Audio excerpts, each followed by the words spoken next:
All right, guys, we're back. We've just taken our headstock, or our neck blank from the bandsaw, and we've cut this first pass and a couple other ones. So now what we've got is we got some chatter marks and things here that we're going to clean up. Kind of knock off a little bit of the hair with this guy. And want to be conscious of where our lines are. You're just kind of scrubbing off a little bit of this. So you don't want to remove too much.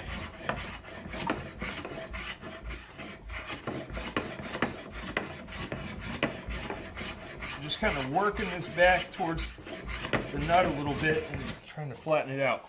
Now we've gotten rid of a lot of this stuff here. We still have some chatter marks and stuff, but we're real close to our line there. And overall, looking pretty darn good with stuff. So back to the old hash marks that you've seen me do so many other videos. So we got these hash marks here, right through here, and we're trying to stay within our line for where our nut is there. So now we've got that kind of close, and we're going to use my old trusty 2-foot aluminum level. Now this thing's an I-beam basically, and I've got some 60 grit on here, and that kind of makes fairly quick work of this stuff with sanding. These are $20 at the hardware store. They're overall very flat, and because you're taking so much off, and they're going to be as flat as the grit on your sandpaper. I wouldn't level frets with this necessarily, but for the work that we're doing here, this is more than adequate. It's going to be within the same tolerances as your sandpaper. So so here we go, and I like this because you can get a nice long stroke on this and kind of work it, and you can see as we go, this will start to knock down all the high spots first. And so you saw how when we started, we were hash marked everywhere, and now you can see right here we're bare, here we're bare, and so on and so forth. But I can also see that I'm staying a little heavy on this side, so we're going to come over here and take some passes.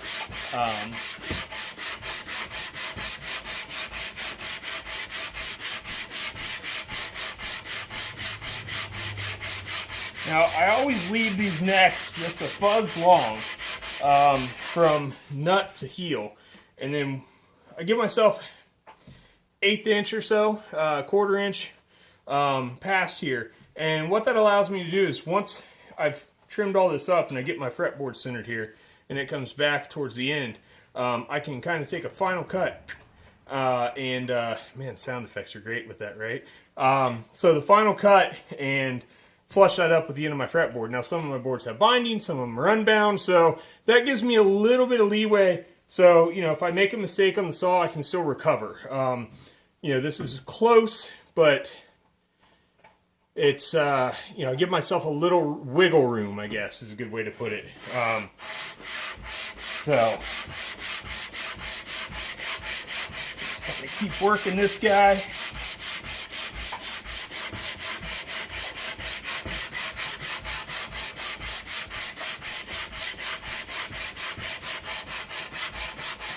And I like to go caddy corner and then work it side to side, and that kind of ensures that I'm working in a real flat, I'm flattening everything evenly. I'm not, working a roll into it necessarily. So, so we've got this pretty darn close here. Could use a fresh piece of sandpaper. So I should have prepped that before I started the video. So bear with me on this, guys. A little more elbow grease. And we are just about there.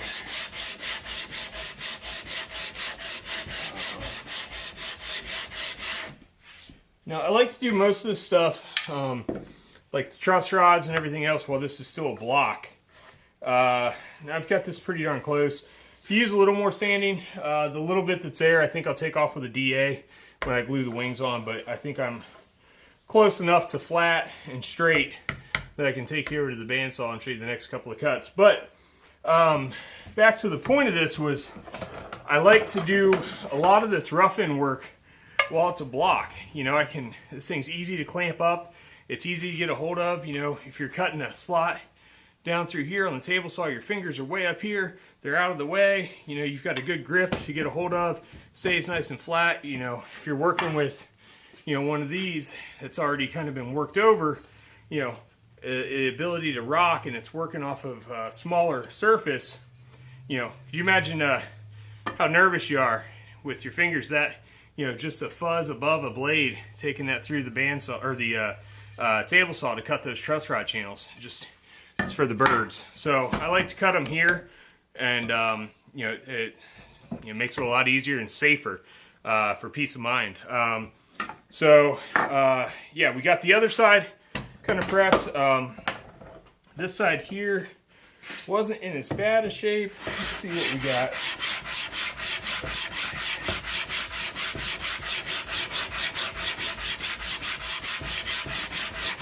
Yeah, that's going to need a little more work. Nothing crazy, just elbow grease.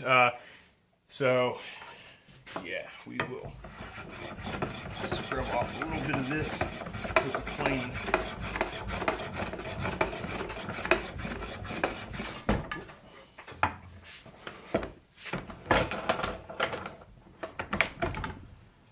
Make sure your bench vise is nice and tight.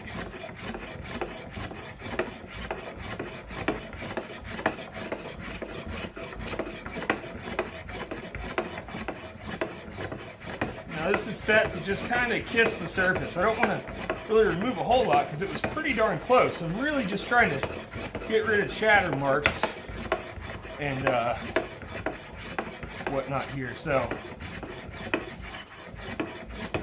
I don't want to go too crazy with anything here. Shaking my table so I got stuff falling over on the other end of it. So that's pretty darn close there. Now I'm going to skip through a little bit of this stuff on you guys, only because these videos take a while and some of these steps take quite a bit of elbow grease, and you guys don't want to sit here and watch me sweat, I don't think. So,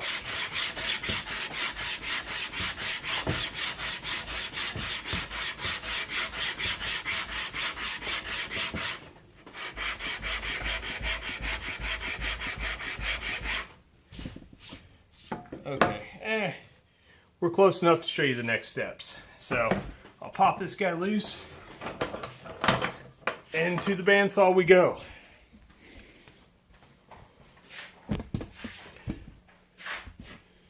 Okay, so take our miter gauge out of there. All right, so now we've, essentially kind of blocked out these faces so that they're flat. Again, these are going to need a little more work, but we've got our marks there. So we're going to do something that you typically do not want to do on a bandsaw, and that's going to be backing out of a cut. Now we're going to go nice and slow on this, but so since we did all of our layout, we know what we've got here width-wise. So as we go and start making these passes through here, I'm going to bring that in just a fuzz. Okay, so here we go. Keeping our face tight against the fence.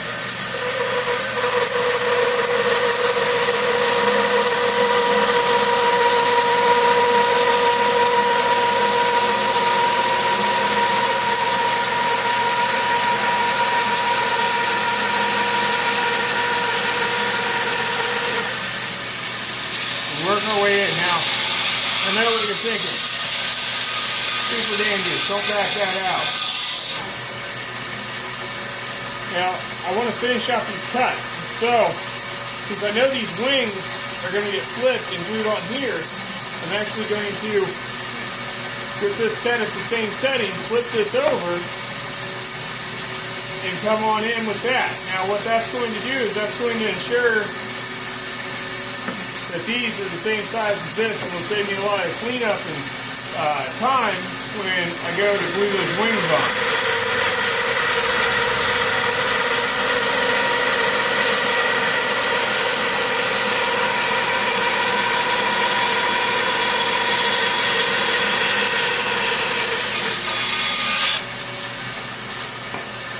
Now you remember those first cuts we made. You notice it just terminated off right there. So it's kind of another nice little piece there that we've, now we've got our wings, and these will be the same thickness, and they'll come and glue on here. So that way our grain tends to want to match because it came from right behind it. We pull it forward, and it'll look pretty consistent. So we'll flip it over now and do this other side.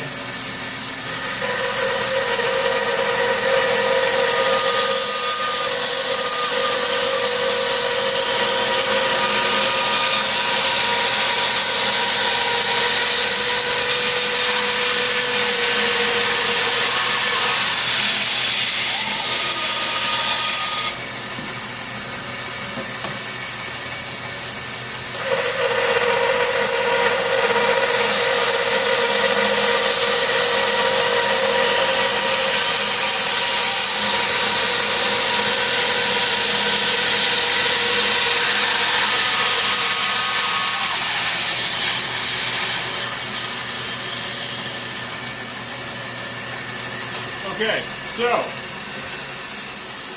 now we've cut our two pieces. If I was a little brighter, I would have marked both of these before I pulled them off of here. This guy. Yes. So,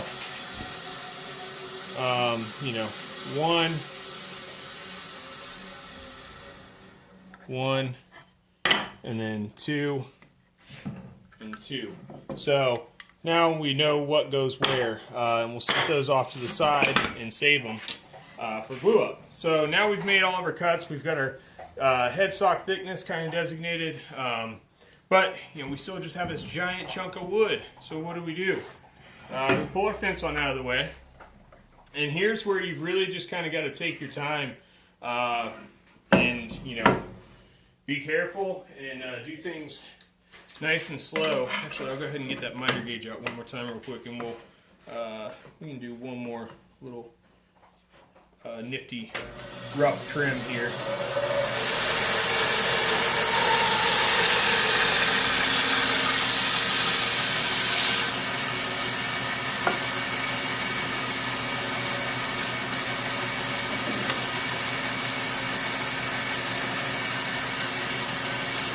Now with these here, I'm leaving these a bit long because like I had said before, we're going to need to trim these to final length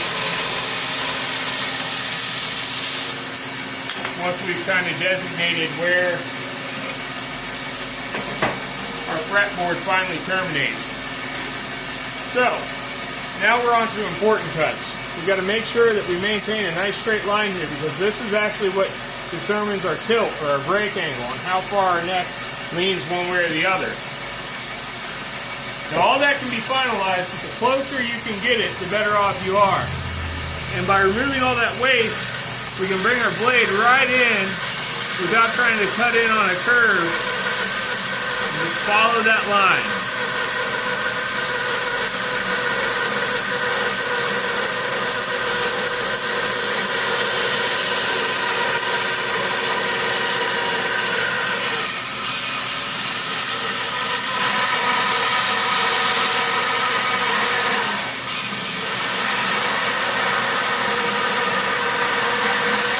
Alright, so now we're inside the hole where we had drilled those pilots. So we didn't have to torque that blade. Now we can kind of work a nice slow even curve up to our line and continue cutting our neck apart.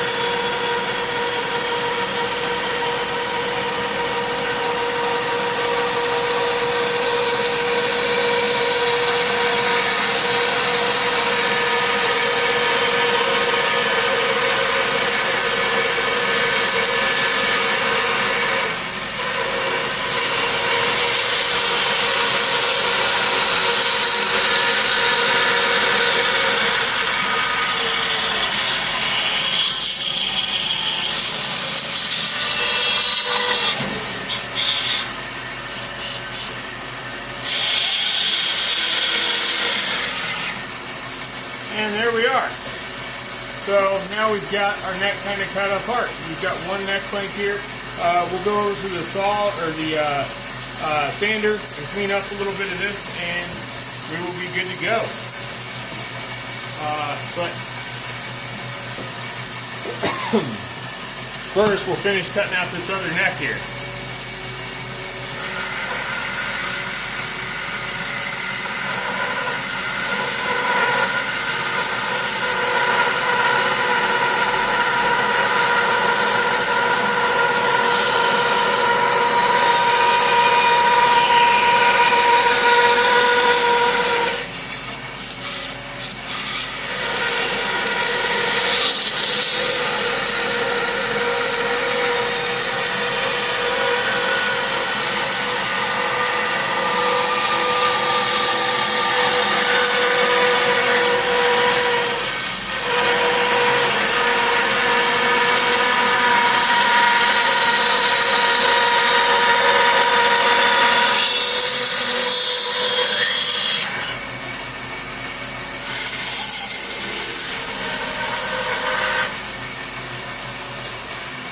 Alright, and there we go. So now we've got